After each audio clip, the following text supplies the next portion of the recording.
मार्कण्डेय उवाच नारायणं परब्रह्म सर्वकारणकारकम् प्रपद्ये वेङ्कटेशाख्यां तदेव कवचं मम। सहस्रशीर्षा पुरुषो वेङ्कटेशः शिरोवतु प्राणेशः प्राणनिलयः प्राणान् रक्षतु मे हरिः। आकाशराट् सुतानाथ आत्मानं मे सदावतु देवदेवोत्तमोपायाद्देहं मे वेङ्कटेश्वरः। सर्वत्र सर्वकालेषु मंगां भाजानीश्वरः पालयेन्मां सदा कर्म साफल्यं न प्रयच्छतु। य एतद्वज्रकवचमभेद्यं वेङ्कटेशितुः सायं प्रातः पठेन् नित्यं मृत्युं तरति निर्भयः। इति श्री वेङ्कटेश्वर वज्रकवचस्तोत्रं सम्पूर्णम्।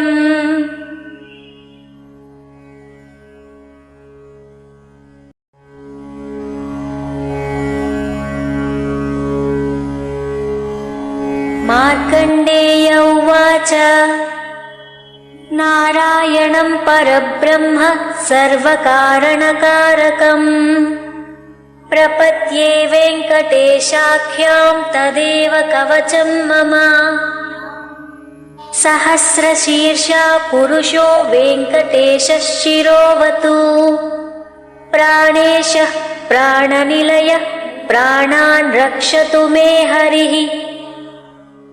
आकाशराट् सुतानाथ आत्मानं मे सदावतु देवदेवोत्तमोपायाद्देहं मे वेङ्कटेश्वरः। सर्वत्र सर्वकालेषु मंगां भाजानीश्वरः पालयेन्मां सदा कर्म साफल्यं न प्रयच्छतु।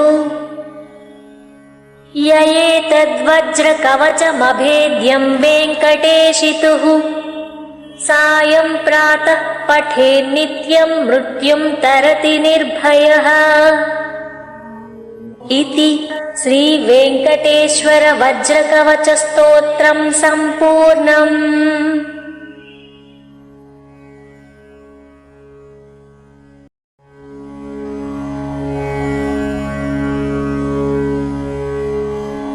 मार्कण्डेय उवाच नारायणं परब्रह्म सर्वकारणकारकम् प्रपद्ये वेङ्कटेशाख्यां तदेव कवचं मम।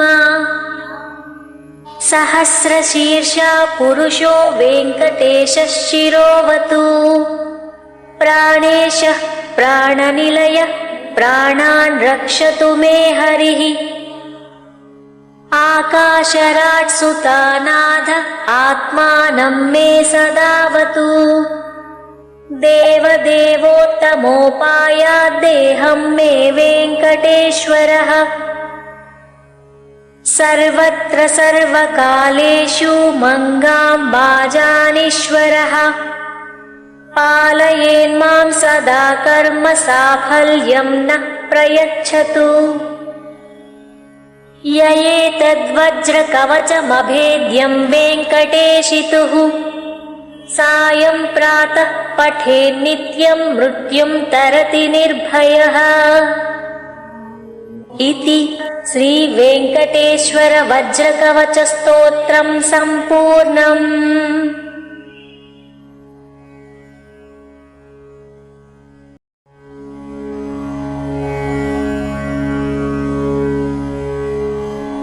मार्कण्डेय उवाच नारायणं परब्रह्म सर्वकारणकारकम् प्रपद्ये वेङ्कटेशाख्यां तदेव कवचं मम।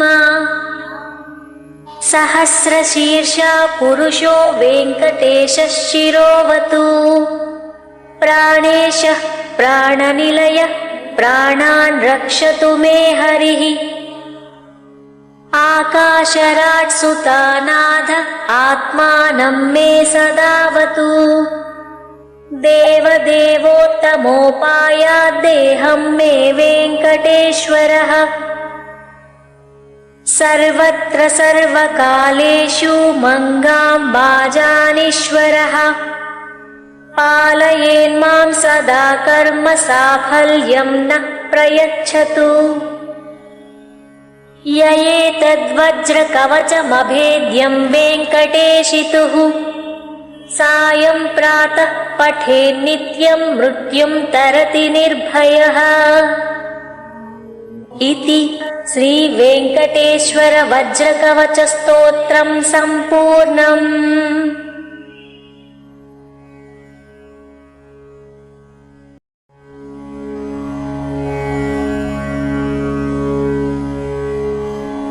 मार्कण्डेय उवाच नारायणं परब्रह्म सर्वकारणकारकम् प्रपद्ये वेङ्कटेशाख्यां तदेव कवचं मम।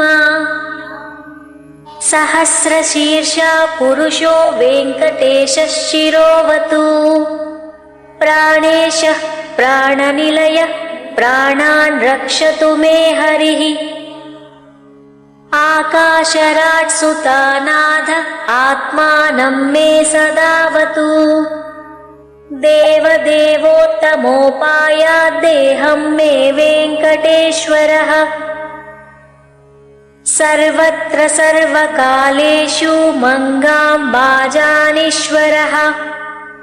पालयेन्मां सदा कर्म साफल्यं न प्रयच्छतु। य एतद्वज्रकवचमभेद्यं वेङ्कटेशितुः सायं प्रातः पठेन्नित्यं मृत्युं तरति निर्भयः।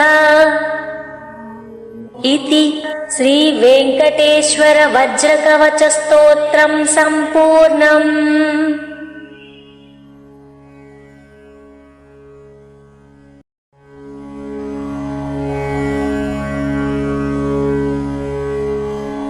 मार्कण्डेय उवाच नारायणं परब्रह्म सर्वकारणकारकम् प्रपद्ये वेङ्कटेशाख्यां तदेव कवचं मम।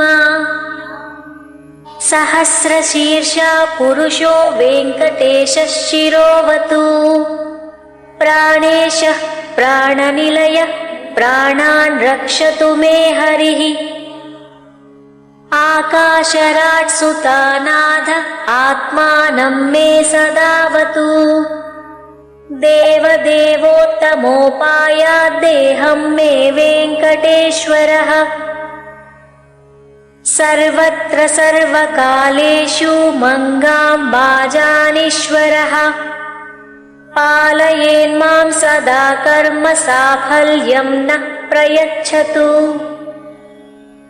य एतद्वज्रकवचमभेद्यं वेङ्कटेशितुः सायं प्रातः पठेन्नित्यं मृत्युं तरति निर्भयः। इति श्रीवेङ्कटेश्वर वज्रकवचस्तोत्रं सम्पूर्णम्।